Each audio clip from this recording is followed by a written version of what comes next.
Começando o terceiro episódio do nosso RR Talks, o nosso podcast, aqui com o meu parceiro Emerich mais uma vez. Boa, Rafão, monstrão. Valeu pela presença. Hoje recebendo um convidado muito especial, Ian Seta. Seja bem-vindo. Obrigado, Oi, gente. Ianzão, top, cara. Obrigado pelo convite, satisfação imensa estar aqui, uma honra para mim, tá? Show. O Ian é um grande amigo que eu conheci através da hipnoterapia, também estudei bastante sobre isso alguns anos atrás, e um cara que eu bato muito papo, então tenho certeza que vai render a conversa hoje, porque a gente conversa bem demais, e o Emerich gosta de conversar. Gosto de conversar. E como hoje eu sei bem, quer dizer, eu não sei nada perto de você a respeito de assunto, eu tô aqui para aprender, porque o barato é trazer gente mais inteligente do que a gente, não é não, Rafa? Fala aí. Bom demais, e a gente está cumprindo isso. Começou com o Gunter, alto nível, hoje mantendo o alto nível também, então vai ser muito massa. Obrigado, Ian. Tamo junto, vamos lá. Show. E aí, para a gente começar esse papo aqui, né, conta pra gente, assim, o que é que faz um hipnoterapeuta exatamente, porque acho que as pessoas têm muito aquela ideia da hipnose só da televisão, né? Isso acaba, em alguns pontos é legal, em outros pontos acaba trazendo umas ideias que não são exatamente o que você faz lá na terapia. E também como é que isso apareceu na sua vida, né? Como você começou a se interessar por esse assunto. Compartilhe um pouco com a gente. Bom, o hipnoterapeuta, ele é nada mais alguém que vai te ajudar a atravessar uma ponte, né? Então, a pessoa está com uma dificuldade, ela não consegue avançar, seja por uma fobia, um medo, uma doença em si, né? Algum transtorno mental, e a gente vai com essa pessoa atravessar essa ponte aí. Então, de fato, né, o mais conhecido é a hipnose de entretenimento, a hipnose de palco, né, que a gente vê lá. Começou muito com o Fábio Puentes, lá, o Bem Dormido, né, que todo mundo conhece. Hoje, né, tem o Pyong também, que fomentou bastante a hipnose. Sim. Aí. Mas na parte clínica, de fato, as pessoas pouco conhecem, né? Mesmo a hipnose sendo muito antiga, né, então tem data de mais de 3.000 anos, né? Então a gente tem a hipnose, começou lá, tem relatos no Egito, na Babilônia, né, na Roma Antiga. Então ela começou de lá já com sugestões, né? No caso, muito lá atrás, ela era muito tinha um viés muito de religiosidade, algo meio místico. E aí a partir aí, né, de 1800 e pouco, já começou a um viés um pouquinho mais científico. Então, a gente fala que o hipnólogo é um cara que estuda hipnose, tá? O hipnoterapeuta é um terapeuta que usa a hipnose, por exemplo, como ferramenta para a mudança. Na verdade, quando o cliente ele vem até a clínica, ele quer uma mudança, né? Então, se ele está com medo, uma fobia, ele quer não ter mais isso, ele quer a liberdade, ele quer a transformação. Vem com uma depressão, vem com um toque, né, a compulsão, ele quer de fato fazer essa mudança e a gente só ajuda a fazer essa travessia. Quem faz de fato é sempre a pessoa. Eu preciso fazer uma pergunta que calha muito aqui, depois quero que o Emerich comenta se isso já passou na cabeça dele também, que é a seguinte, né? A hipnose, a pessoa te procurou lá, é uma pílula mágica que ela vai entrar ali, você vai reprogramar a mente dela como se fosse um computador e ela vai sair, por exemplo, entrou triste, sai feliz, entrou viciada e sai sem vício, é assim que funciona? Não, isso também é uma crença, né? A gente pode falar muito de crença aqui, eu adoro falar sobre esse assunto, mas não é, tem muita gente que acredita nisso. Por mais que, dependendo do contexto, da pessoa, né, muitas vezes em uma, 2 sessões, ela tem a sua questão resolutiva já, né? Ela tem a remissão, a diminuição daquilo que trouxe ela aqui. Mas não é uma pílula mágica, né? Por mais que a gente às vezes fique bastante tempo, né, no mesmo dia com a pessoa, às vezes fica até algumas horas, não é uma pílula mágica, muitas vezes ela tem que passar até por um sofrimento, uma catarse, às vezes tem uma emoção muito forte, tem um choro, tem uma raiva, né, para a gente tirar esse nó aí que vem muitas vezes do passado, né? Quando a gente nasceu, por exemplo, a gente é uma folha em branco, a gente não sabe nada ainda, a gente não sabe falar, a gente não sabe nada. O bebezinho, ele tem dois medos, por exemplo, né? Um de cair, então se você solta o bebezinho assim, ele abre o bracinho, e o barulho. Todo o resto, alegria, medo, tristeza, é tudo aprendido com base no que foi acontecendo na nossa vida, tá? Então, quando vem um paciente adulto, por exemplo, né, foram várias coisas que foram acontecendo e aí transbordou. É igual um copo d'água, né? Se a gente colocar um gotejamento aqui, gota por gota, tal, chega uma hora que vai transbordar. E é isso que faz, né, quando a pessoa está buscando, ela já está transbordando. Em muitos casos, a gente consegue, com muita rapidez, né, essa melhora, mas não é uma pílula mágica, não, né? Se fosse assim, seria muito fácil, né? Mas a gente precisa, às vezes, passar pelo processo, pela dor, para fazer a mudança, né? Então, só voltando ao contexto histórico, como é que eu caí na hipnose assim? eu sempre fui um grande apreciador do comportamento humano, da mente humana. Estudava isso de alguma forma, mas não muito direcionado, né? Então, particularmente em relação à hipnose, eu tive uma curiosidade muito forte quando eu começava a ver alguns, e aí vamos entrar em polêmica aqui, né? Alguns regimes ditatoriais, né? Se a gente imaginar que a gente é um animal, a gente tem a mesma capacidade, seja aqui, no Japão, na África, não importa, tá? A gente é um animal, mas o que faz a gente ser tão diferente? Né? Nossas crenças, por que a gente acredita nisso ou naquilo? E até líderes religiosos, né? Às vezes a gente tem uma crença, a gente está falando aí de crença, até momento político que a gente está aqui, para aquele que acredita, aquilo é uma verdade absoluta. Né? E a gente vai mudando as nossas crenças ao longo do tempo também. Quando a gente é uma criança, a gente acredita no Papai Noel, por exemplo. A gente é adolescente, pode ficar mais rebelde, adulto. Hoje aqui a gente acredita e talvez daqui a 20 anos a gente vai acreditar em outras coisas. Então, eu comecei a estudar sobre isso, né? E o que faz a gente acreditar nisso. Então, se a gente pega lá, por exemplo, regimes ditatoriais, pega lá a Coreia do Norte, né? Tem muita gente que acredita lá no Kim Jong-un lá e tal, idolatra aquele cara como um semideus. E eles têm lá uma dificuldade muito grande, tem lá uma pobreza muito grande e tal. A gente pega ali, só atravessar a fronteira, eles têm uma outra visão de mundo. Quando a gente pega, sei lá, quando vai para um regime, um país ultraconservador, né, lá do Oriente Médio, por exemplo, assim, se acredita em algumas coisas. Quando o cara é escolhido para ser um homem-bomba, ele não tem a percepção de que ele está fazendo algo errado, por exemplo. Ele acredita que ele está fazendo talvez um bem lá para o que ele acredita. Né? Então, esse poder da crença, ele vai além da nossa cognição.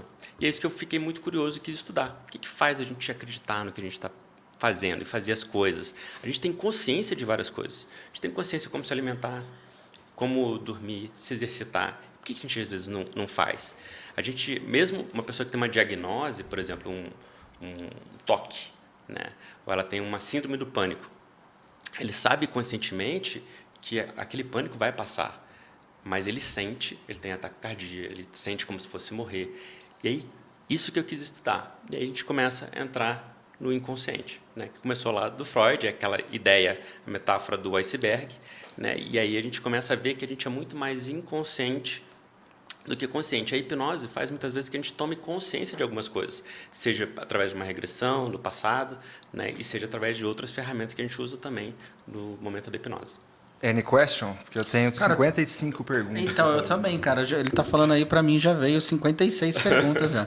A primeira é uma coisa muito simples, assim. Tipo, se vocês rirem, rio não vai pro céu, beleza? Cara, é o seguinte. Cara, eu tenho um trauma absurdo com qualquer bicho que voa, cara. Se vier uma barata voadora aqui nesse momento, aqui, cara, eu vou embora, vocês vão ficar sozinho e já era. Cara, eu tenho, assim, de dar piti, cara, de gritar e de, tipo, fazer minha mulher passar vergonha. Tipo, tá vindo a barata e eu começo a gritar e sair correndo e ela fica lá. E eu não tenho condições de enfrentar a barata. E eu tenho, cara, 107 quilos, 1,80 m, uma barata me vence. E eu acho que isso não é possível eu ressignificar que aquela barata é menos poderosa do que eu, cara. Mas esse é um ponto que mostra como que as pessoas... Tem gente que fala, não, eu sou racional, eu sou só razão e não sei o quê.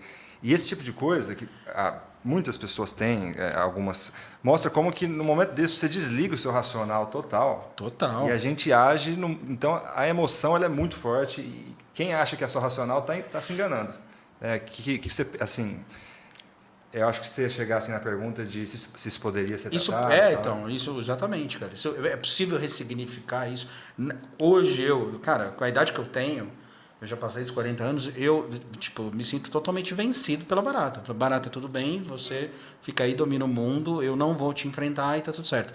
Como é que é isso, cara? Primeiro, parabéns, né, por expor isso aqui. Muitas vezes, bem comum isso com homens também, mas às vezes o homem acaba não abrindo isso, tá? As mulheres que falam mais sobre isso. Quando a barata voa... Acabou, cara. Acabou. Não, sem acordo. Mas é algo bem comum, tá? Então, a gente pode... Tem várias possibilidades nisso, né? Então, a gente pode ter tido uma percepção de algum evento que aconteceu no passado, seja como criança, ou quando a gente vê um desenho, por exemplo, e aquilo é assustador para a gente, uma barata, por exemplo, tá? Então, e aquilo a gente vai sentindo como se fosse um predador, de fato, assim. Tudo que acontece na nossa vida é uma sugestão, tá? Só que a diferença é a percepção do que aquilo acontece com a gente. Como se fosse uma tatuagem que aconteceu lá atrás. Pode ser que um evento com barata não te cause dano nenhum, tá? 2, 3, mas você vai associando aquilo a outros animais perigosos, como criança, ou que aquilo ou que outras pessoas têm medo e acabam imputando medo a você também, né? Então, de repente, a mãe tinha medo, a irmã. Uma coisa é ter o nojo, achar ela feia, tá? Outra coisa é ter a fobia, tá? Que é aquele medo irracional. Então, tem gente, por exemplo, dependendo do tipo de animal, de bicho, por exemplo, pessoas, ela sai correndo e ela atravessa a rua e é atropelada. Simplesmente porque ela acha que aquilo... Ela sabe conscientemente, né, que o Rafael falou, a gente tem consciência, mas a gente sente como se fosse um predador, assim, é uma coisa que fica insustentável pra gente, tá? Então, existem formas de ressignificar isso sim, né? A PNL, hipnose e várias outras formas de fazer isso também, tá? Só que... Esse tipo... A hipnose, essa é uma ferramenta. Essa é uma ferramenta. Entendi. Para várias fazer... fobias, por exemplo, né? Falando de racionalidade. É muito comum, por exemplo, não só fobia de bicho, mas, por exemplo, de avião. Né? Você, por exemplo, não necessariamente tem que ter tido um problema com o avião. Tá? Geralmente, a pessoa, quando tem um acidente aéreo, ela não está aqui para contar. Né? Então, mas assim, a gente tem uma percepção, e às vezes não é o medo do avião, é medo da falta de controle, né? De lugar fechado. Ou a gente, estatisticamente, sabe que é mais fácil, de repente, morrer aqui do que no avião. Sabe assim? Mas a gente, às vezes, sente aquele medo, aquela fobia. Tá? Então, nem sempre foi por conta de coisas que aconteceram a você. Você acha que isso foi instalado por conta de um ambiente que eu vivi e isso foi colocado ali em algum momento da minha vida? Pode ser ambiente, pode ser uma percepção de alguém que passou para você também. Vou contar até um caso, por exemplo. Teve uma vez um rapaz que eu atendi e medo de água, mas não essa aqui, assim, mas de piscina, lago, mar e tal. No caso dele, foi por conta de uma regressão, a gente conseguiu entender o que aconteceu, tá? Só que pode ser também vamos supor que ele estava lá como criança e quando ele ia para um lugar que tivesse piscina, a mãe ficava tão desesperada porque um vizinho caiu na piscina também, quase e se afogou e foi aquele transtorno. Então, aquele medo da mãe, olha, põe a boia, olha, não sei o quê, mas tem piscina lá? Mas vai ter rio, não sei o quê, tal. Aquele medo da mãe foi passando para a criança também. Entendi. Então, ele não necessariamente passou por um evento. Nesse caso que eu contei, sim, numa regressão de memória, ele teve, de fato, um afogamento. E aí, a gente entra em outros temas também. No caso dele, foi uma outra vida. Cara, e aqui o a gente não entra dele, Rafa, a gente vai ter que fazer... Tipo, encontro 1, encontro 2, não vai dar hoje, só não vai rolar. Vamos fazer o corujão aí do podcast com ele. Tem casos, e é muito interessante. A gente aprende muito com os casos. Cara, também, e né? assim, o meu, assim, na boa, assim, tipo, se aparecer uma barata, cara, eu passo vergonha mesmo, cara, porque eu dou um baita de um piti, cara, eu grito, eu saio correndo, é um negócio horroroso, cara, é um negócio louco. E é bem comum, viu? Isso é bem comum. Mas às vezes a gente confunde um pouco, né? O que é a fobia e o que é não estar bem com aquilo. Não necessariamente que depois da hipnose você vai pegar uma barata e virar um pet para você. Falar, vai dormir na cama com a gente. Não é isso. Eu né? vou examinar essa barata aqui hoje. Não, vai ter foto dela. Amiguinha, barata. Amiguinha. Mas tudo foi aprendido. Né? Quando você nasceu, você não nasceu com medo de barata. Entendeu? E aí você foi aprendendo por alguns motivos dentro de você. Né? Então, a hipnose é uma grande ferramenta e mesmo dentro da hipnose existem outras ferramentas ainda. Regressão e tem várias... a PNL a gente usa até usando aí... A PNL é um braço da hipnose ou a hipnose é um braço da PNL, cara? Vou parar de perguntar, Rafa, senão ele dançou. Depende de como você vê isso, tá? Então, a origem da PNL ela é muito mais recente que a hipnose. Né? Então, a gente vai falar do Erickson, que é um grande expoente da hipnose, né? A hipnose ericksoniana, que é mais conhecida, a Virginia Satir, o Richard Bandler. Então, a PNL é bem recente. A hipnose, a gente fala aí de milhares de anos, aí tem muita coisa, né? Desde o mesmerismo, que é algo bem interessante, a gente fala do efeito placebo. Então, a gente fala que, em tese, a PNL é mais recente, né? Mas também poderia ser um tipo de hipnose, já que se a gente fala que a hipnose num conceito amplo é aceitar uma sugestão aceitável para você. Né? Então, a gente, quando entra nesse estado, nem sei se a gente gostaria de falar de estado de hipnose, porque a hipnose é algo tão natural, tão normal. Sim. O transe em si é simplesmente transitar. Você está aqui. Quando você dorme, você transitou. Tá? Então, a hipnose nada mais é que um hiperfoco. Se a gente pudesse falar de jeito bem fácil, a gente foca em alguma coisa, é uma direção. E quando a gente se concentra naquilo, a gente mergulha naquele foco. Até o termo hipnose, ele foi feito errado, né? Até uma curiosidade. Quando o Dr. James Braid, lá no comecinho de 1800 ali, ele colocou o termo hipnose porque a gente, de olhos fechados, dá uma impressão que a gente está sonhando, dependendo da pessoa, tá? Então, hipnos, né, vem do deus grego do sono. Mas depois ele percebeu que a gente não dorme hipnose, tá? E aí ele quis mudar para monoideísmo, né, porque é uma ideia hiperfocada. Mas aí o mundo inteiro já falava hipnose e aí não tinha como mais mudar, e aí ficou hipnose. Então, esse já é um mito, né? As pessoas acham que perde a consciência hipnose. Não perde a consciência, a pessoa fica ativa, sabe o que está acontecendo. E trazendo um pouco aqui, passou isso pela minha cabeça, trazendo para esses tempos que a gente está de política, de polarização exagerada, vou dar uma adivinheteira aqui. Você que é médico, tome cuidado com a sua autoridade quando você fala para o paciente assim, você vai morrer em 15 dias, o seu filho vai morrer em 30 dias, tem médico que faz isso ainda. Faz isso. Ele vem e instala essa ideia na cabeça da pessoa. Então, eu queria que o Ian falasse para a gente sobre qual é o peso da autoridade, né? A pessoa que tem um pastor, um médico, porque o médico ainda é uma das figuras mais fortes de autoridade, né? Então, qual é diferente o peso de quando uma pessoa como um médico te fala uma coisa ou uma outra pessoa qualquer? Como que funciona isso? E até trazendo isso para a política, né? Porque a gente tem as figuras de autoridade também e a gente vê que tem pessoas, às vezes, que seguem a coisa ali sem pensar, desliga o racional, né? Como é que você pensa sobre isso? Essa figura de autoridade ela é muito importante para a gente aceitar ou não sugestões, tá? Então, um médico, por exemplo, é uma figura de autoridade muito importante. E quando a gente fala, de novo, em crença e o quanto isso altera a nossa vida, se o médico fala não tem mais jeito, ou simplesmente não só com o vocábulo, mas a linguagem não verbal. Se o paciente já percebe que, ou ele acha que o médico está dizendo algo assim, não, você está ferrado, você não vai viver, ou não tem muito jeito, ele acredita naquilo, e a chance daquilo dar certo e errar, né, e piorar a saúde é muito grande, né? Então, esse sistema de crença muda muito o que a gente é de fato, o que vai acontecer com a gente. Vou dar um exemplo, tá? Falando de médico, tá? Efeito placebo, que é um tema que eu gosto muito de falar. O que é um efeito placebo? O efeito placebo, ele é um efeito, até isso é um grande mito, as pessoas acham que é um efeito de mentira. Não, o efeito placebo ele funciona, é algo que dá certo, mas não pelos motivos que a pessoa está acreditando. Então, se eu sou um médico, né, e você me considera um médico, muito incrível, vim de Harvard, tal, não sei o quê, eu te dou uma pílula e falo que ela vai melhorar a sua dor de cabeça, a grande chance é que isso aconteça. Se eu te dou uma pílula maior, você acredita que a sua dor ainda melhorou ainda mais, tá? E ali o efeito placebo, ele simplesmente funcionou não pelos motivos, porque não tem nenhum princípio do fármaco, mas porque você tem aí como natureza, né, ser humano, homeostase, toda a natureza tem, né, autocura, tudo isso. E aí você simplesmente, o seu sistema nervoso faz com que você tenha os inibidores de dor e aí você deixa de ter a dor, por exemplo. Tá? Vou dar um exemplo que me veio à cabeça aqui que eu acho bem legal. E a gente já né, fala um pouco mais desse efeito da autoridade.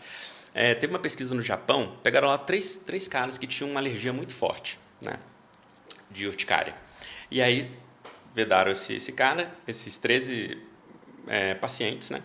E aí vedaram eles e falaram que estavam passando urtiga no braço dele. Eles são super alérgicos, né?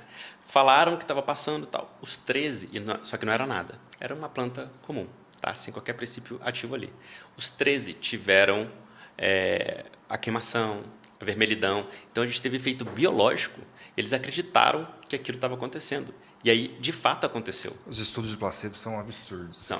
Não acredito que aconteceu isso. É incrível, é incrível. Tanto para te ferrar, né, como para te ajudar. Depois, esses mesmos pacientes no braço esquerdo passaram de fato urtiga, de verdade, tá? E eles super alérgicos, só que falaram que não era nada, era um outro tipo de planta, ou curativa, sei lá o quê, tá?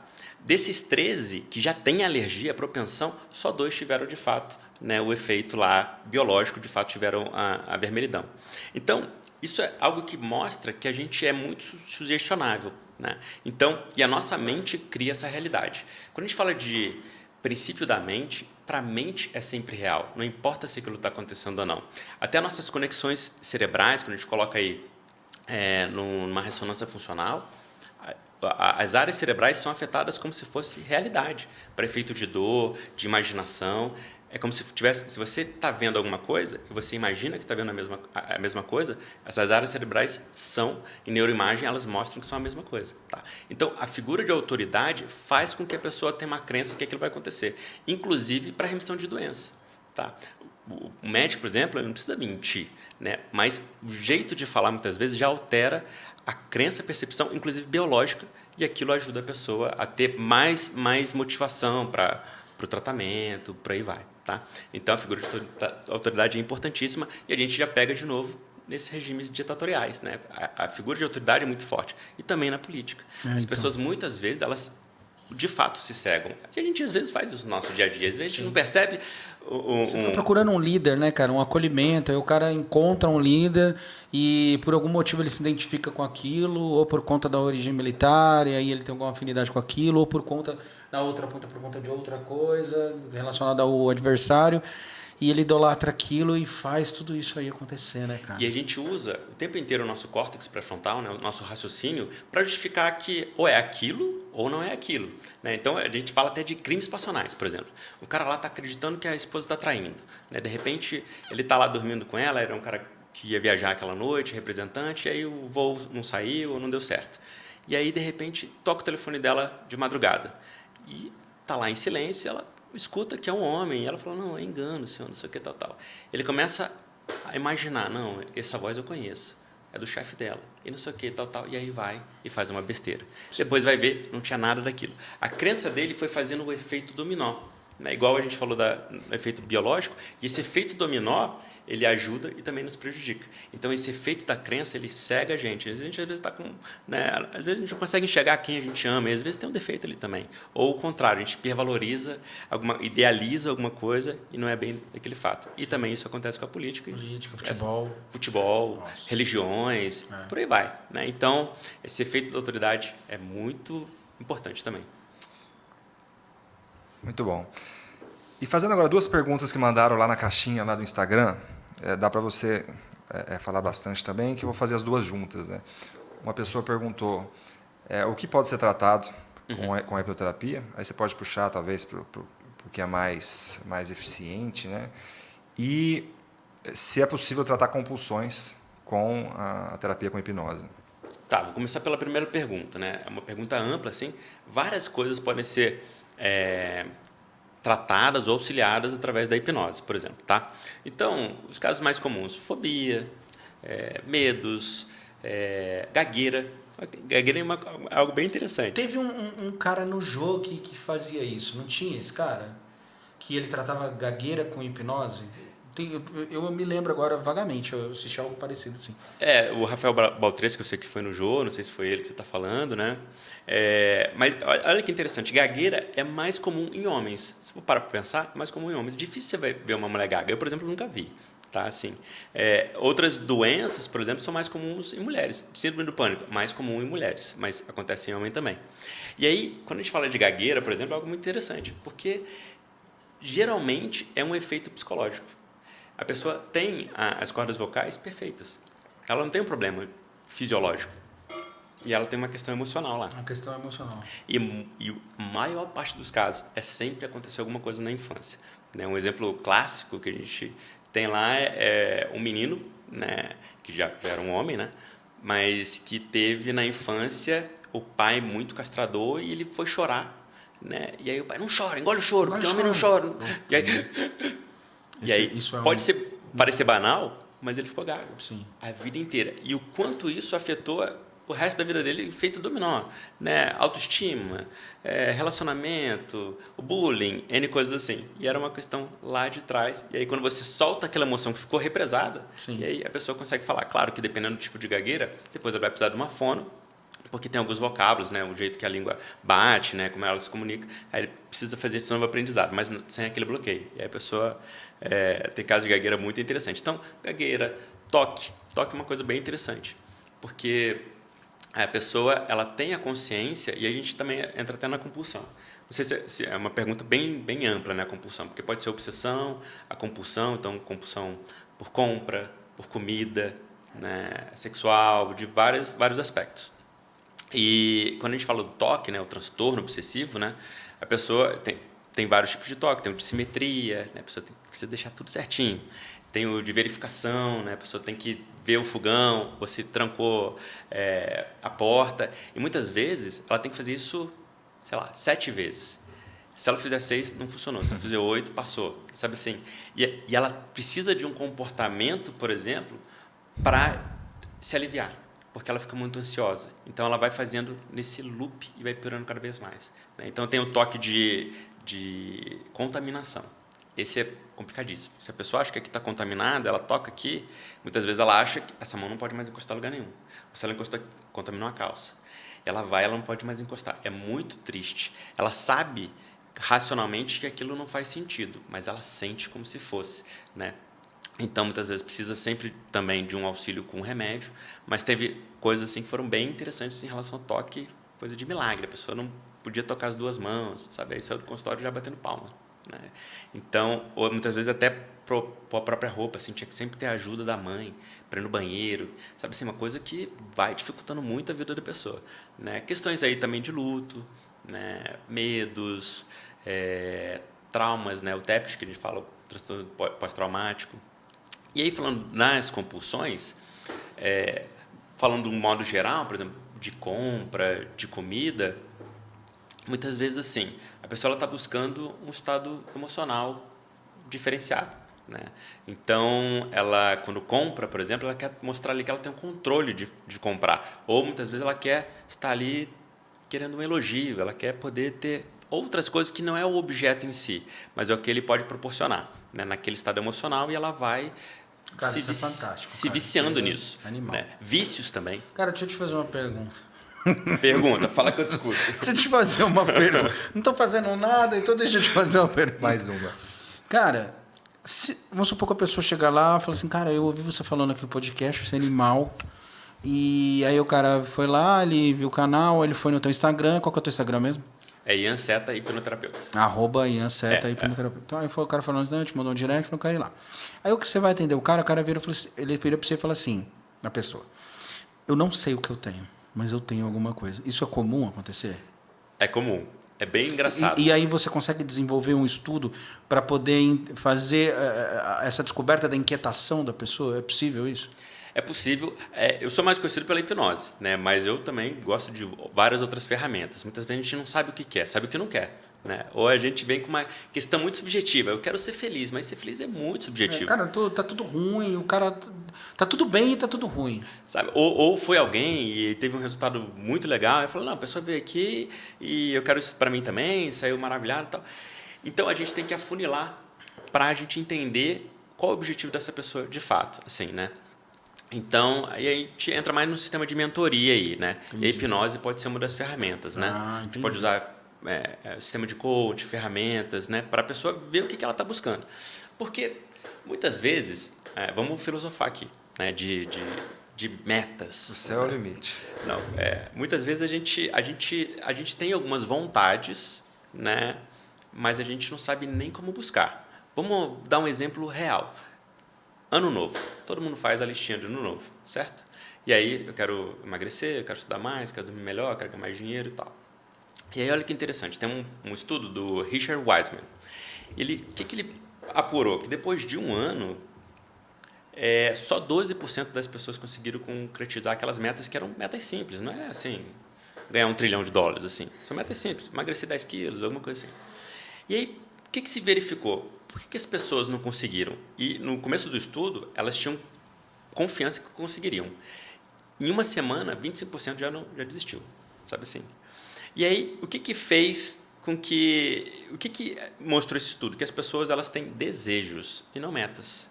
Então, muitas vezes, a gente precisa quantificar isso. Nesse caso, quando a pessoa vem... quero ser feliz, sabe assim? Ser feliz para a Mariazinha é ter um filho, para o Joãozinho é poder se curar do câncer, né? Então, esse conceito de felicidade é muito subjetivo e transitório. Sim. Então, a gente vai afunilando e a gente começa a entrar um pouquinho de filosofia. Metas, eros. E aí vem o termo erótico. É aquilo que eu desejo, né? Então, não tem a ver com erotismo, tá? Mas, assim, aquilo que eu desejo e não tenho, eu quero ter. Então, você quer um carro novo. Aí você vai... trabalha, não sei o quê, tal, escolhe a cor, faz o test drive, aí compra. E aí aquilo, pô, você ficou feliz, curtiu o carro, daqui a pouco ele deixa de ser uma meta Eros para você. Né? E aquilo já não é mais felicidade. Ah, eu quero conhecer um país tal. Aí você vai junto, não sei o quê, praia. Aí chega lá, tá chovendo. Né? O processo foi legal. Chegou lá, não foi tão legal assim. Só que quando a gente alia essas metas, a meta filia, que é aquilo que te traz um processo de felicidade real, que a gente fala de eudaimonia, que é um projeto de vida, né? Ser alguém que vai facilitar a felicidade de alguém. Quando você traz isso num conceito além de você, claro que você tem que ter metas Eros também no meio do caminho, tá? Mas isso se torna uma felicidade mais plena, tá? Então, quando a gente, até Harvard está estudando isso, né? Tem um livro muito legal, né? O Segredo de Harvard de Ser Feliz. E ele coloca que as pessoas ficam felizes de fato quando elas entendem esse propósito, que seria essa metafilia, né? Que vai além de você. Porque, eu quero emagrecer 10 quilos. Aí você emagreceu, você ficou feliz, você teve ganhos com aquilo lá.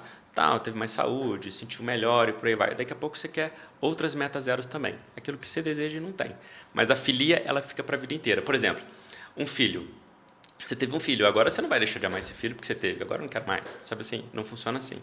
Então, é esse legado que faz a gente ser mais feliz e mais completo. Então, a gente vai afunilando para esse cliente tanto essas metas Eros que vai deixar ele no meio do caminho mais feliz, mas também aquele projeto, propósito, e aí identifica para a gente ter esse objetivo. Sem objetivo a gente não tem nada, sabe assim? Então é mais difícil, mas a gente consegue também. Cara, animal. Sobre essa questão de metas, uma coisa que eu aprendi que faz muito sentido e que eu ouvi do Tony Robbins a primeira vez é aquela história de que a gente é muito feliz com o processo. Então, por isso que às vezes a gente vai lá, né? Minha meta agora é comprar o carro tal. A gente fica anos, às vezes, pensando em alguma meta, né? Trabalhando nela. Mas a verdade é que quando ela vem, às vezes passou 2 semanas, já esqueceu, já está pensando na próxima, né? A gente é natural nosso. Então, acredito que o grande motor de felicidade mesmo e de satisfação é esse processo. É entender que quem a gente vai se tornando no processo. Né? Isso é muito interessante. E sobre metas também, que eu lembrei disso, tem outros estudos feitos nas universidades também que mostram que assim, né, como que às vezes as coisas pequenas fazem diferença. A questão de você simplesmente escrever a sua meta e detalhar ela o máximo possível. Eu quero até fazer um vídeo sobre isso, sobre a lei da atração para céticos, porque assim, eu sempre fui um cara mais cético, racional, mas hoje eu vejo que isso é muito, muito real. Se você, a partir do momento que você escreve a sua meta, às vezes compartilha ela com alguém, tira ela só da sua cabeça, daquele mundo louco da cabeça, né? Ela já é um primeiro passo que faz muita diferença. Né? A gente cai naquela coisa, por exemplo, eu quero comprar um carro amarelo, e aí você começa a ver esse carro amarelo na rua, você não via, não é que ele não aparecia, mas você não estava prestando atenção, né? Então, quando a gente vai lá, escreve num caderno, escreve em algum lugar, eu quero tal coisa, até tal data, a sua mente já começa a funilar, olhar para aquilo, buscar as oportunidades. Então, faz muita diferença, para começar, né, qualquer coisa. Eu começo tudo e paro. Eu não consigo mudar minha vida. Pega, senta um dia, escreve tudo que você quer, escreve a vida que você quer ter, onde você quer chegar, em detalhes, o máximo possível. Pega aquilo, lê todo dia, relembra toda semana, que você vai sentir a lei da atração para céticos. A coisa vai começar a acontecer. Às vezes você nem sabe o como, né? Que é interessante também. Eu quero chegar lá, mas eu não sei como. O primeiro passo é definir o quê, onde você quer chegar. Porque depois o como ele começa a aparecer. A nossa mente é uma coisa incrível. O nosso inconsciente ele vai achar, se você souber onde, né? Se você chegar o como e o onde você quer chegar, aí o como ele vai aparecendo. Isso é fantástico. É bem interessante, porque se a gente não mensura, né? A gente fala até da ideia do SMART, né? Ele tem que ser específico, mensurável, atingível, né? Tem que ter um prazo para fazer isso. Senão fica no desejo, né? Eu quero ter um carro amarelo, tal, conversível e tal. Só quero. Se você não fizer um planejamento para isso, né? Aí fica só uma teoria de lei da atração sem execução, que é o que muitas vezes a pessoa está buscando muito isso, assim, agora eu vou ficar imaginando e tal.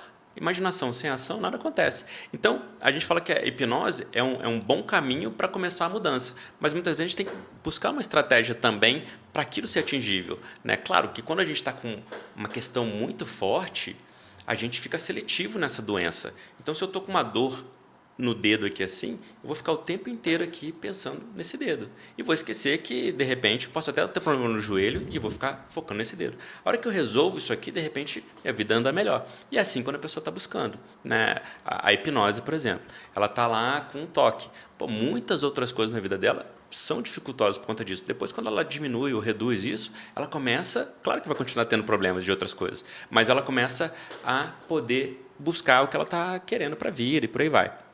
Então, a gente é muito seletivo. Nosso cérebro, ele é assim, ele é preditivo também. A gente fica prevendo, muitas vezes, até coisas que não vão acontecer. Sim. Tá? Então, a gente fica vendo, às vezes, o predador o tempo inteiro. E a gente está numa autocobrança, né? O Rafael falou assim, a gente começa e para, porque a gente está muito ocupado e pouco produtivo.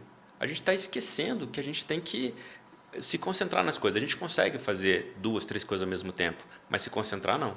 Né? Então, a gente consegue estar aqui falando e, se eu quiser, mexer no celular, consigo. 2 coisas. Tem aquela frase que eu gosto muito que é assim, fazer várias coisas ao mesmo tempo é a melhor forma de fazer tudo mal feito. Exatamente. Porque então, e a gente está muito ansioso, a gente está aí e tal, e buscando as resoluções, assim, estou aqui e eu não sei o que eu quero. Sabe assim, eu quero ser feliz. Então, começa o primeiro passo, é isso que a gente às vezes precisa buscar. Tá, quero perder peso. Pô, mas começa a perder os 500 gramas, né? Vai fazendo academia, não sei o que, tal. A hipnose, muitas vezes, ela pode ser um catalisador para essa mudança, que é o que a gente falou no começo do podcast. O que a gente está buscando é sempre uma mudança. Aliás, a mudança ela vai acontecer que a gente queira ou não. Tá? A gente está aqui com tal idade, daqui a 10 anos a gente vai ter 10 anos a mais. Só que o que a gente deve buscar é uma mudança consciente. Nem tudo a gente consegue mudar. A gente não consegue mudar lá, você vai ter a guerra na Ucrânia. Você vai continuar, quem vai ser eleito lá, não sei o que, tal, aqui. Tá? Então, mas a gente consegue mudar a partir das nossas escolhas a vida que a gente quer. E é no passo a passo, é no gota a gota, é no dia a dia. Né? Dormindo, acordando, não sei o quê, se alimentando. Repetindo, criando novos hábitos. Né? Então, a gente pode fazer por repetição. Sim. E também com grande impacto emocional. Né? E muitas vezes a hipnose pode facilitar isso. A PNL e várias outras ferramentas terapêuticas. Né? Quando você tem um grande impacto emocional, aquilo pode fazer a mudança que você está pretendendo. Né? E a hipnose pode ser um facilitador disso. Mas também a gente fala... Não é a melhor coisa do mundo. Para mim, é uma coisa que funciona muito. Tá? E muitas vezes a gente fala, olha, eu preciso te indicar para um outro, ou para um médico, ou para outro tipo de terapia. Porque se a gente começa nessa vaidade de achar que a nossa técnica é melhor... É o mago. Não funciona. Entendi. Sabe assim? Cara, isso é uma coisa que veio aqui na minha cabeça agora. Quer dizer, veio milhões de coisas na minha cabeça. Querendo perguntar para você. E aí, Rafa, você me cutuca aqui debaixo da mesa... para poder fazer suas perguntas mais técnicas, porque as minhas perguntas são perguntas inocentes. Não, mas tá. Né? O papo perguntas inocentes de alguém que está aqui e fala, porra, né, que legal. Cara, agora, até por uma questão da minha formação e tal, isso é bacana, e em diálogos mais apertados, de repente, por onde que você passa, isso aqui você já deve ter ouvido. Aonde fica o limite entre você receber alguém para poder fazer um tratamento, um cuidado, e aonde esse teto ele passa para você, cara, você precisa procurar, por exemplo, um psicólogo. Onde é a distância de interpretação do cuidado entre o seu cuidado com relação à hipnose e aí chegar, por exemplo, num tratamento com um psicólogo. Um psiquiatra também, talvez. Um psiquiatra também. E como é a visão... O psiquiatra, eu já a minha leitura, né? É aquela coisa que, tipo, o meu cara vai receitar alguma coisa. O psicólogo, eu acredito, mais por conta daquele ambiente de terapêutico e de buscas alternativas, né? Então, como que a psicologia hoje ela olha para essa ferramenta da hipnose? Como é que funciona isso tudo? Essa é pergunta interessantíssima. Gostei muito da pergunta. Mandou bem. Olha só. Desculpa ter vindo hoje. A hipnose ela está prevista e está nos conselhos de medicina, de psicologia, de odonto, né? Então a hipnose também é muito usada para analgesia, né?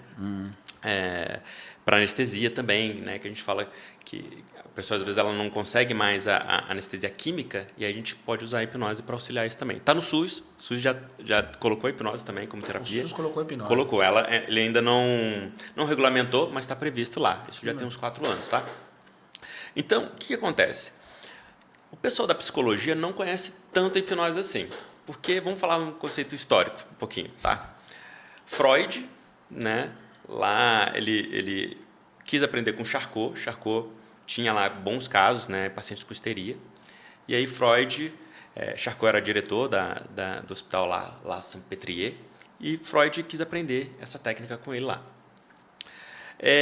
Freud chegou a usar por algum tempo, tá? Mas como tudo evolui, né? A hipnose também naquele tempo era muito assim, fixação ocular, né? A gente lembra do pêndulo e por aí vai, né?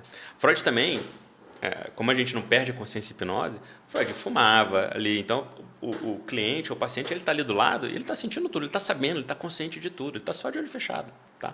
E Freud, ele meio que abandonou a hipnose, ele foi para outras técnicas assim, né?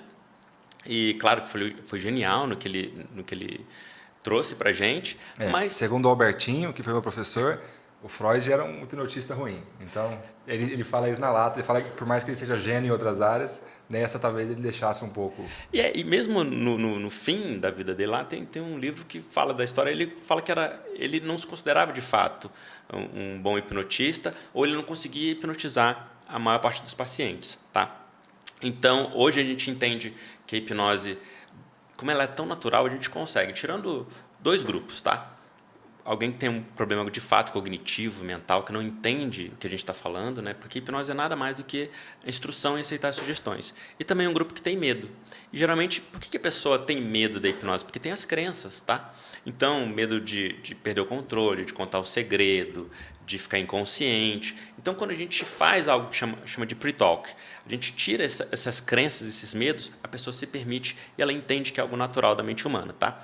Então, voltando na pergunta ali, quando a gente percebe que a gente precisa de uma ajuda, né, ou que não consegue ajudar, ou que a expectativa da pessoa é irreal, irracional, ou a gente dispensa de fato e é muito honesto, né? Quando a gente percebe que a pessoa às vezes tem uma reserva mental, que com a experiência a gente vai percebendo que ela está com uma crença, ela quer um milagre ali, ela tem uma compulsão alimentar e ela quer sair dali e perder 50 quilos em uma semana, sabe assim? E não vai funcionar. E aí depois fui lá hipnotizado e eu continuei gostando de chocolate. Não é disso. Não é que ela vai odiar o chocolate, que ela vai pegar o chocolate e falar, agora tem gosto de jiló. Não é assim. A hipnose de entretenimento até seria, né? A pessoa pode beber água e sentir gosto de laranja e por aí vai, tá? Mas ali não, quando tem uma expectativa irreal, ou muitas vezes a gente usa, ali a gente pede um encaminhamento, ou a gente tem trâmite com alguns psiquiatras também, vai lá, troca uma ideia, vê se precisa de um fármaco também. A gente não pode demonizar o fármaco, eu acho que às vezes o uso é demais, tá? Mas a gente é um dos maiores prescritores de fármacos, antidepressivos, antipsolíticos do mundo aí, né? E muitas vezes a pessoa também tem uma expectativa de ir ao médico e ter uma receitinha.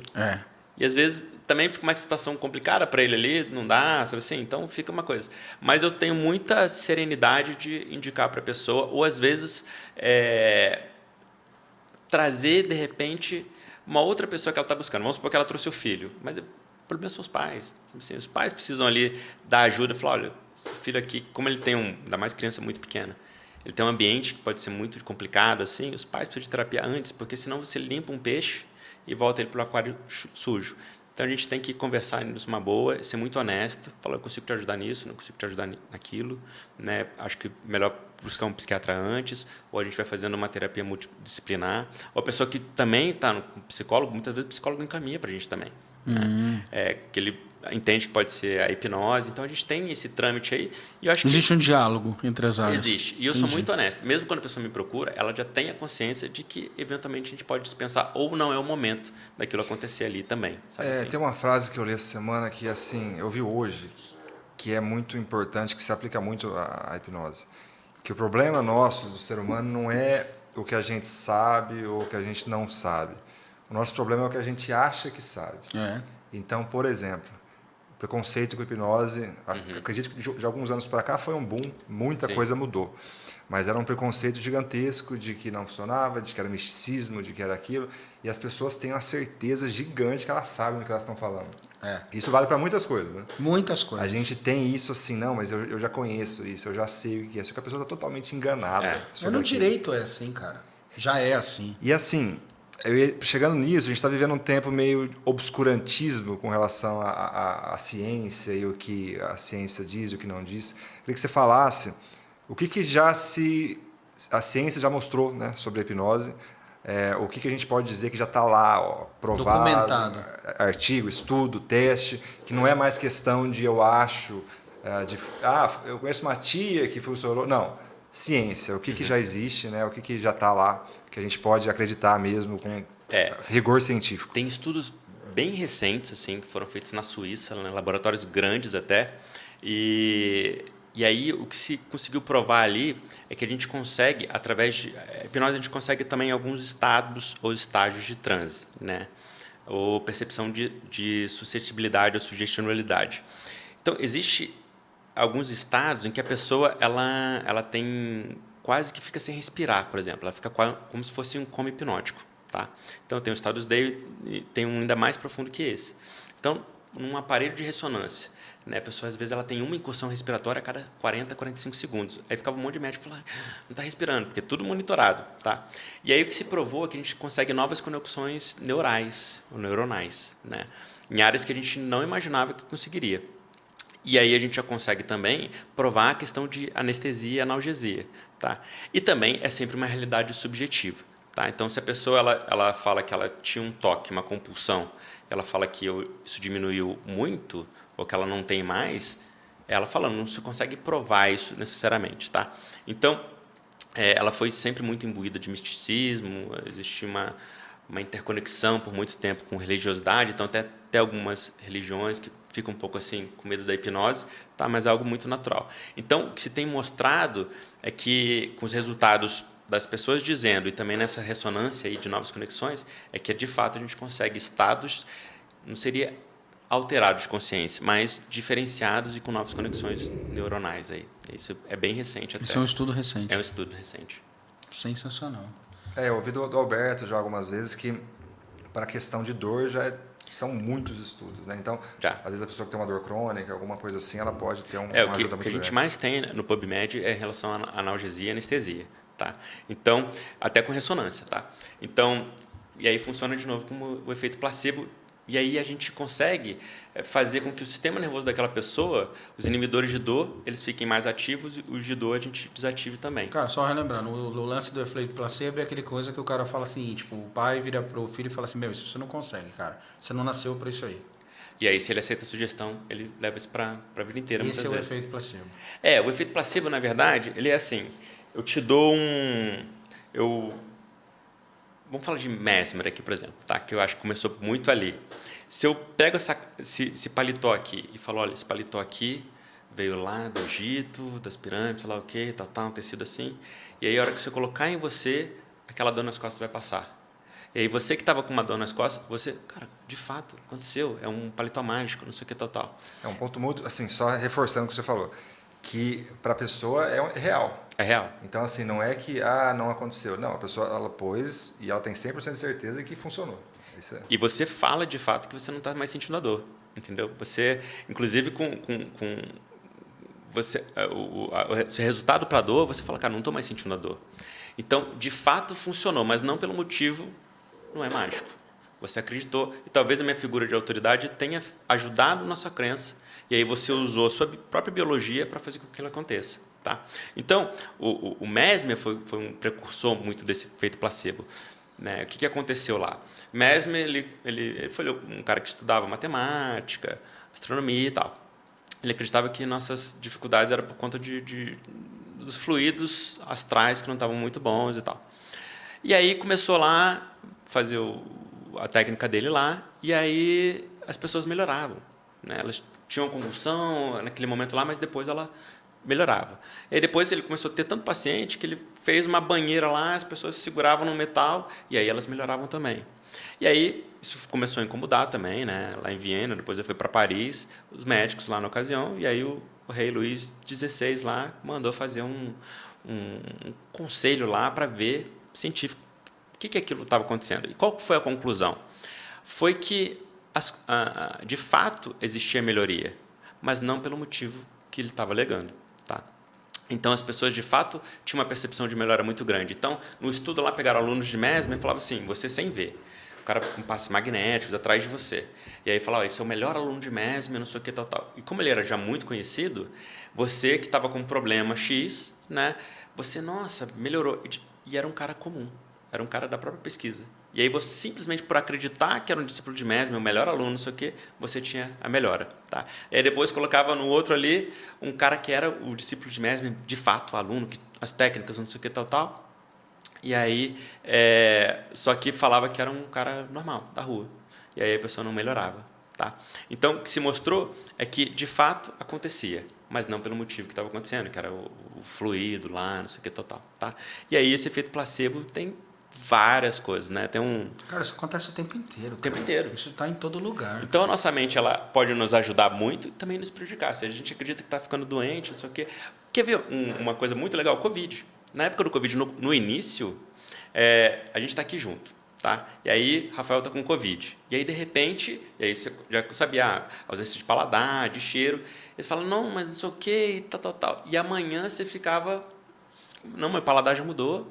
O cheiro já não estou sentindo, não sei o que, fazia o teste, não tinha nada, e aí voltava.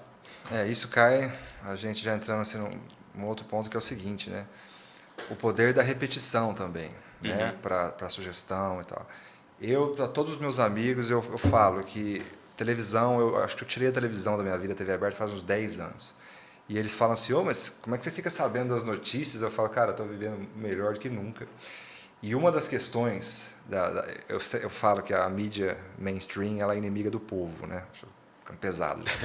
Mas, assim, uma verdade repetida 1000 vezes, uma mentira repetida 1000 vezes, ela se torna uma verdade. Então, às vezes você está assistindo ali um programa que está todo dia te falando aquilo, todo dia te falando aquilo por repetição começa, nossa, mas será que é mesmo? Será que é isso mesmo? E você vai começando a aceitar aquela ideia e... Tem uma história que eu não sei se é verdade ou se é mentira, que eu já li em alguns livros, né, mas faz muito sentido, de um presídio, né, que, se não me engano, na Rússia, que dizem que ficava um som dizendo 24 horas, ninguém consegue, tipo assim, aqui é impossível de escapar, aqui é impossível de escapar, aqui é impossível de escapar. E o resultado, nunca ninguém escapou de lá. Né?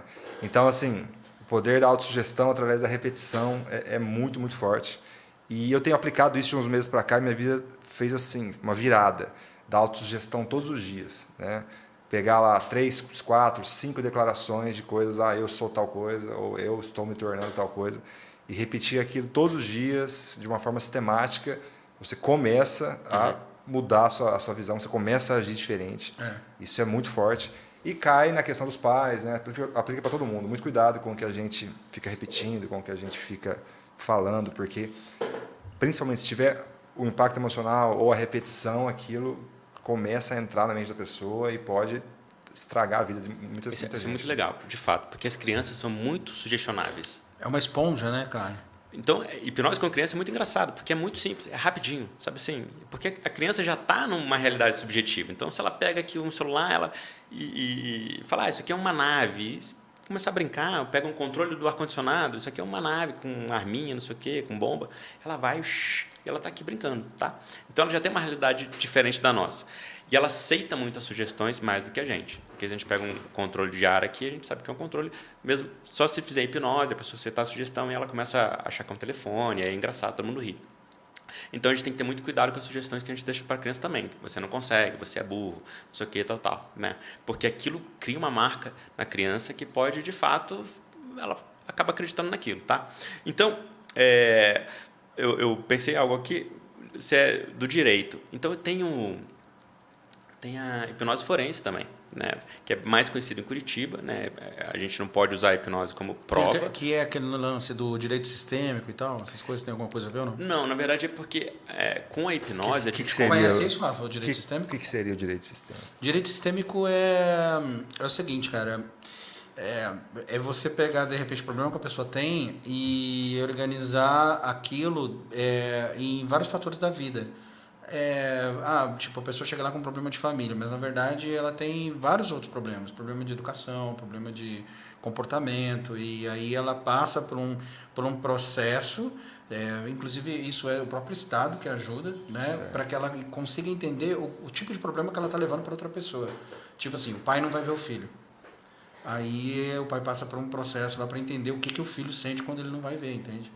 A sensação de abandono e tal. Mas seria uma coisa parecida com uma terapia. Exatamente. Isso tem acontecido. O que a gente está falando da constelação. Isso, eles fazem isso aí. Tem sido usado no judiciário. Isso, eles colocaram esse nome aí de direito sistêmico e tal. O que eu já ouvi, algumas experiências até positivas, é da constelação, aplicando a constelação. Né? Então, por exemplo, casos de família que são muito complicados, né? Que dá aquele quebra-pau na justiça, muitas vezes encaminha para isso. Através da constelação eles conseguem harmonizar a situação e tal, mas eu acho que é outra coisa. Não, aqui no caso da hipnose forense que a gente fala, com a hipnose a gente pode ter um efeito de hipermnésia, né? Então a memória se amplia. Então vamos supor que você foi testemunha de um crime. Você não consegue lembrar muito bem de quem foi, de quem atirou, não sei o quê. Então, com a hipnose você consegue ter um detalhamento melhor, um retrato falado, na cena quando passa para você. Então, passou um carro e você só viu que era um carro. Com a hipnose, muitas vezes você consegue ver que eram 2 pessoas dentro, que às vezes até conseguir ver a placa. Tem o Caçadores de Mito, que é bem interessante, botar no YouTube, tem lá, Caçadores de Mito e hipnose. E tudo era mito, tudo não sei o quê. E lá se provou que com a hipermnésia, com a hipnose a gente consegue lembrar muito mais. Porque quando a gente está nesse estado de hipnose, a gente consegue ter mais emoções, mais lembranças. Muitas vezes a gente esquece, até por uma questão protetiva nossa. A gente tem uma função que é de autopreservação, seja ela física ou moral.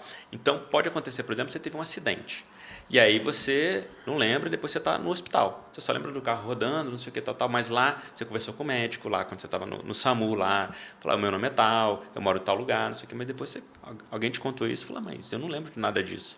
Muitas vezes com a hipnose pode reativar essa memória e você consegue lembrar o que você falou, que aconteceu o acidente, se bateu em tal lugar. Assim como a hipnose forense. Então a gente não pode ser usado para a prova em si, mas para a facilitação do próprio processo. Sim, da produção de prova. No Brasil tem mais esse grupo em Curitiba, lá fora é um pouquinho mais comum. Sim. Cara, você falou uma coisa, aí me veio na cabeça aqui uns detalhes aí em relação a isso.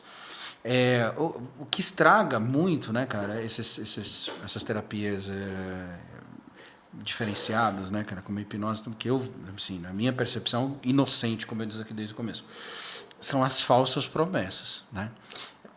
Isso acontece, inclusive, com a própria constelação. Né? Existe muita falsa, muita promessa complicada, cara, de desfazer com relação, inclusive, à constelação. Constelação é algo que eu me percebi com um certo receio, assim, com certa... Não, por conta de falsas promessas. O que seria uma falsa promessa dentro da hipnose? O que um hipnólogo, por exemplo... É isso o nome?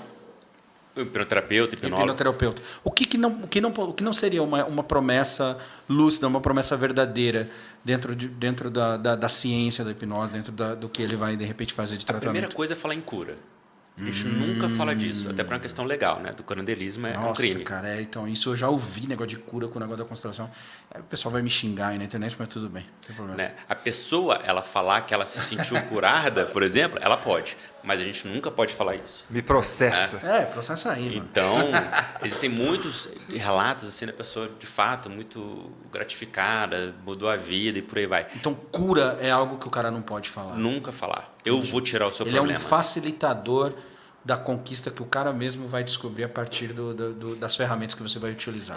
Isso é uma grande questão importante para você ter em mente.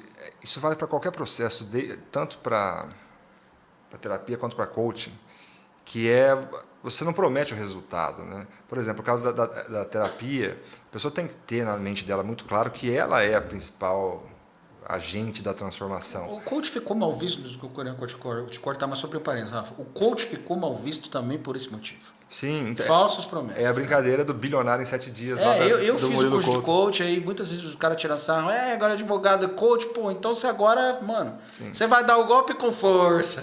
Então, assim, eu acho que esse é o grande ponto que define a questão. Que você não pode prometer o resultado, a pessoa tem que ter clareza que ela vai na terapia O Ian é um facilitador, um profissional que está treinado para isso. Só que é ela que vai fazer a viagem, a jornada. Dela. E acho Uma que, experiência dela. Eu acho que essa é a questão fundamental. Você concorda? O que eu prometo é dar o melhor de mim. Sempre. E é isso, eu cobro também da pessoa. E muitas vezes eu acabo dispensando, né? Quando eu percebo que a pessoa, Você demite o cliente. Exatamente. Sabe assim? Demite o cliente é sensacional, né? Não, assim, quando a pessoa ela busca uma terapia, ela, numa meta, tem um estudo que mostra isso, ela já procurou pelo menos 6 meses tentar sozinha. E aí você imagina que a hipnose, às vezes, é a última a ser procurada, porque tem todo um estigma, um mito e tal. Então, ela já vem com um fracasso muito grande. Ela já vem com uma sensação de eu não consigo, sabe assim? Então, o ambiente terapêutico de acolhimento, né, quando a gente percebe os resultados, tem uma pesquisa bem interessante, posso até falar dela aqui, do Lambert. O que faz a terapia funcionar, tá? Mas, só voltando aqui, a gente promete sempre o melhor. Agora, a cura, não. Jamais. Entendi. Né? Sensacional. E fazer esse engajamento da pessoa o melhor que pode, que a gente consegue. Tá? Então, às vezes, ela está, estou 90%. A gente quer fazer ela 100%, para ela se dedicar ali, aproveitar aquele senso de urgência para mudar. Então, quando está doendo muito, a pessoa ela busca. Quando está doendo mais ou menos, ela não se engaja tanto assim. Então, às vezes, a gente tem que fazer doer, cutucar ali para ver que ela pode mudar o quanto antes, ter a vida que ela está buscando, os resultados que ela está buscando, mas que ela está buscando. Então, tem que ficar sempre muito atento. O papel do terapeuta é coadjuvante, sabe? Então, o terapeuta que diz que ele vai transformar vidas, inclusive, essa é uma coisa que eu discordo demais. Eu transformo a vida, não transformo a vida de ninguém. É a pessoa que faz. Perfeito. Até porque a gente quer dar o controle para ela. Perfeito. Hipnose- Cara, isso é animal, isso dá um rios, hein? Já pode colocar o corte lá no seu negócio. Eu já enxerguei uns 47 cortes bons para eles aqui. Então, muita gente tem medo de perder o controle da hipnose, mas a gente quer dar o controle para ela. Cara, Pra ela ter autonomia. Ela não tem esse que rio seu eu vou compartilhar, vou mandar para um monte de gente. né? E é bem isso. Tá? Então, assim, quando a gente pega os estudos, o que faz a terapia funcionar? A técnica é só 15%.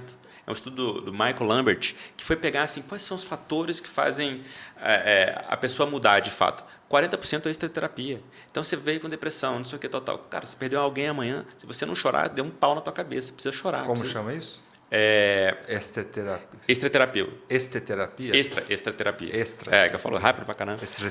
Extraterapia, né? Existem os 30% que são fatores comuns, né? Que é o acolhimento, o não julgamento, a pessoa se sentir bem, ela sentir que você é uma figura de autoridade e que você sabe o que você está falando, tá? Então, e também os 15% que é em relação à expectativa, que também entra um pouco no efeito placebo, tá? Você me falou, veio aqui, às vezes o que a pessoa precisa é chegar no terapeuta que ela fala, você consegue, você pode fazer isso. Exato. Às vezes isso muda, ela nunca ouviu, né? Alguém falar que ela conseguia e Isso aí é para você. é fantástico. Cara, é animal, velho. Exatamente. E você falando, me veio a questão da importância de como que a dor é uma motivação gigantesca, né? Às vezes a pessoa, vamos dar o exemplo, por exemplo, eu não consigo parar de beber, eu não consigo, já estou tentando faz 35 anos, minha família todo mundo bebe, não é para mim. Aí ela chega no médico e fala assim, ou você para de beber ou você morre semana que vem. A pessoa no outro dia... A dor é um motor gigantesco e isso leva também a gente questionar as nossas motivações, né? Porque às vezes está faltando só essa dorzinha a mais, porque é incrível essas mudanças. A gente vê muito com bebida e cigarro, por exemplo. Se você não parar, você não vai ver teu filho crescer. O cara no outro dia, nunca mais bebe, nunca mais fuma. Ninguém muda a troco de nada. A gente sempre muda a troco de alguma coisa. Então, tem até uma máxima freudiana que fala que você sempre muda antes da morte, né? Você sempre está na perspectiva de mudança quando você vê que, morri. Porque muitas vezes a pessoa tem um ganho secundário tão grande que ela não vai mudar. Então, sei lá, o cara é viciado em bebida, mas ele tem um ganho ali, sempre de estar ali social, não sei o quê. Então, não é só a bebida em si, mas são outros ganhos e aí ele não vai deixar até o momento que, de repente, ele vai ver que vai ficar complicado. Aí ele muda. Cara, uma coisa que me veio à cabeça. Como que é a formação dessa ciência, né? Tipo, de você fazer isso para pessoas? Eu sou um hipnólogo, né? O Rafa tem a formação, né? Você e tal, mas como que funciona esse processo do cara chegar a poder ajudar a pessoa com isso? Então, a hipnose ela não é regulamentada, né? Então, você tem vários cursos. Você pode ter um curso de 1 ano, você pode ter um curso de 1 semana, de 2 dias, né? Então, de entretenimento, tem um geralmente... pré-requisito para o cara chegar nisso, Ian? Não. Não tem. Não tem Você vê isso como um problema, cara? Rafa, comecei a falar demais, velho. Olha, eu vejo sim e não, né? Porque pode ter muito aventureiro, Então, né? eu também penso nisso. Então, e também não, porque quando a gente regulamenta também, a gente está num país um pouco complicado aí também. Sim, fica né? apertado demais. Apertado demais, você, né? Vamos supor que agora é privativo de psicólogo ou de médico. Até porque terapia antigamente era privativo de médico. Foi no pós-guerra, na Segunda Guerra Mundial, que a gente não conseguia mais, né? Teve toda, né, pós-guerra, assim como pós-pandemia, não sei o quê. O psicólogo ele era distrito na questão acadêmica. E aí falou, não dá para formar médico agora. E aí pegaram os psicólogos para começar a atender. Tá? E aí, antigamente a gente tinha lá 10 tipos de terapia. Em 2000 foi catalogado quase 2.000. Hoje, em 2020, né, tem terapia pra caramba.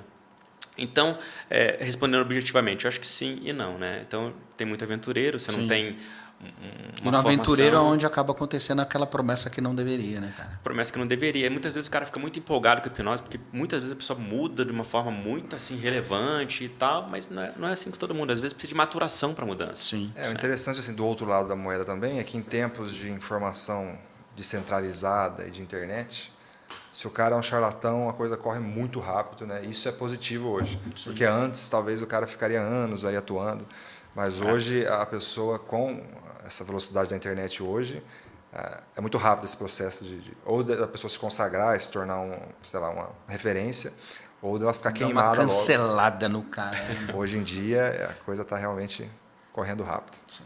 E uma coisa que a gente tem que ter como princípio, nunca para de estudar, sempre tem que entender o ser humano. Sim. A gente é muito complexo, né? Então é o cliente que demanda o tipo de terapia e não é o meu protocolo que eu preciso vender para você. Faz isso, é só a regressão que funciona ou só aquilo que funciona. Não, de repente para você não é regressão, tem que ser uma outra técnica e por aí vai. Então a gente tem que ter essa humildade aí e ter quanto mais ferramentas para ajudar esse cliente. Né? Então a gente pode ir numa sessão fazer hipnose, na outra sessão PNL, ou um pouco de cada. Ou muitas vezes simplesmente mostrar como a nossa mente funciona. Né? Ela simplesmente já tem uma questão, fala, nossa, é por isso, olha, minha crença veio do meu pai, é coisa do passado, ou o que ela acredita. E aquilo, só por ter aquele entendimento, ela já começa a fazer a mudança. E aí ela vai seguir a vida. Sensacional, cara. Eu ia ficar aqui, mas amanhã fez um sinal para nós, né? Eu tenho mais algumas perguntas. Eu nem vi o tempo passando. A minha inocência, a minha pureza. Você achou que era... Vocês estão respeitando, eu gostei porque vocês respeitaram a minha pureza aqui do assunto. Você achou que era só um cara elegante ou não? O cara sabe demais, é autoridade. Muito legal, cara. Fantástico. Ian, você quer dar uma palavra final? Talvez... Vem de você agora, Ian. Primeiro fala onde as pessoas podem te encontrar. Né?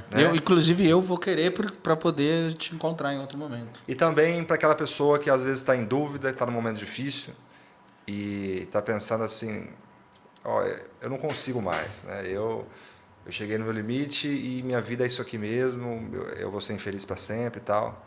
Você quer dar uma palavra final para essa pessoa? Olha, eu sempre... tem uma frase que eu gosto muito, tudo passa. Né? E a gente nunca deve desistir.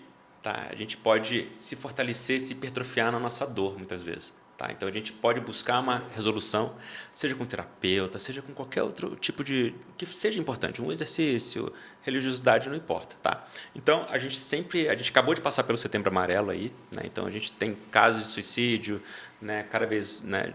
Depressão cada vez mais forte, mas sempre tem uma solução. Né? Então, busque uma ajuda. Não precisa, né, deixar sozinho. Às vezes, o homem fica muito, igual você falou da fobia, fica guardando, fica com vergonha. Não, a gente sofre também, a gente chora, né? A gente tem as nossas dores. Então, sempre tem algo que possa ajudar. Busque ajuda. Né? Tem várias formas de ajudar. E se alguém quiser também me procurar, vou ficar muito feliz, muito honrado. Me sinto muito honrado com cada pessoa que eu conheço. Qual que é o Instagram mesmo? É Ian Seta, hipnoterapeuta. Manda no direct lá que vai rolar. Manda lá. Também tem um telefone para agendamento, que é o 99768-7007. Tá? Show. Então, vou ficar muito honrado. 17, né? 17. E você atende online? Tipo, o cara tá lá na Bahia, rola? Atendo online. Né? A gente só... algumas partes da hipnose que eu não gosto de atender online, que, por exemplo, seria a regressão. Entendi. Né? Então, porque existe ali um efeito catártico, né? Uma catarse muito forte, emocional, e a gente procura evitar a regressão, mas outras técnicas a gente consegue sim, porque a hipnose nada mais é que uma sugestão. Né? Então, tem gente que procura presencial e depois já tem lá um gatilho instalado de auto-hipnose, né? Um signo sinal que a gente fala, fica mais fácil entrar em hipnose, né? E também online a gente atende, e muitas vezes com a hipnose, tem vários tipos de hipnose também, né? Mas sempre tem uma possibilidade de ajuda. E se a gente puder ajudar, a gente está sempre para isso mesmo. Deve fazer a última pergunta? Mas é claro. Eu empolguei, pô. Vamos com tudo. Cara, olha só. Um mágico é um hipnólogo? Um bom mágico, ele tem alguma relação com o lance da hipnose? Não, porque assim, ali o mágico está usando de alguns truques. É um truque. É um truque. Entendi. Tá? Mas aquilo pode sugestionar e você acredita que aquilo é uma verdade. Então, Entendi. dependendo de como você vê, como aconteceu. pode ser. Né? Se é uma sugestão que você aceita, você aceitou, vira uma hipnose. Mas ele não tem esse objetivo ali para isso, e ali é um truque. A hipnose não é truque. Show de bola. Entendeu? Valeu. Fechou. O próximo passo é a gente marcar nosso beach tênis. Vamos fazer um beach tênis. Só tem grandes atletas Só aqui. tem grandes atletas, tá? Aqui tá Vamos com tudo. determinado, cara. Você é o top do 5 do beach tênis. Eu sou o Djokovic do beach tênis, você é o Nadal, Federer. Vamos com tudo. Quase isso. Ian, obrigado. Obrigado aí pelo convite. Cara, irmão, Muito obrigado honrado por aqui compartilhar, estar com vocês. Obrigado mesmo, viu? Mais uma vez. Tamo junto. E é isso, gente. Até a próxima. Hoje foi o nosso terceiro episódio. Compartilhe isso com quem você conhece para ajudar a gente aí a levar essa mensagem para mais Ô, pessoas. Rafa, a gente não fala para as pessoas se inscrever no canal. Pois é, bem lembrado. Se inscreva no canal, curta o vídeo, mande para outras Ativa o pessoas. sininho. Se as pessoas não se inscreverem no canal, o que vai acontecer com elas? Vai morrer. eu lembrei do Bola. O Bola que fala assim. Eu também falei pra deixar. Não, você só vai perder conteúdos excelentes e perguntas dessa figura aqui abstrata, direto de São José do Rio Preto. Foi muito bom. Foi muito bom. Valeu, galera. Valeu, gente. Tamo junto. Tchau. Top, né, cara? Olha, o tempo passou.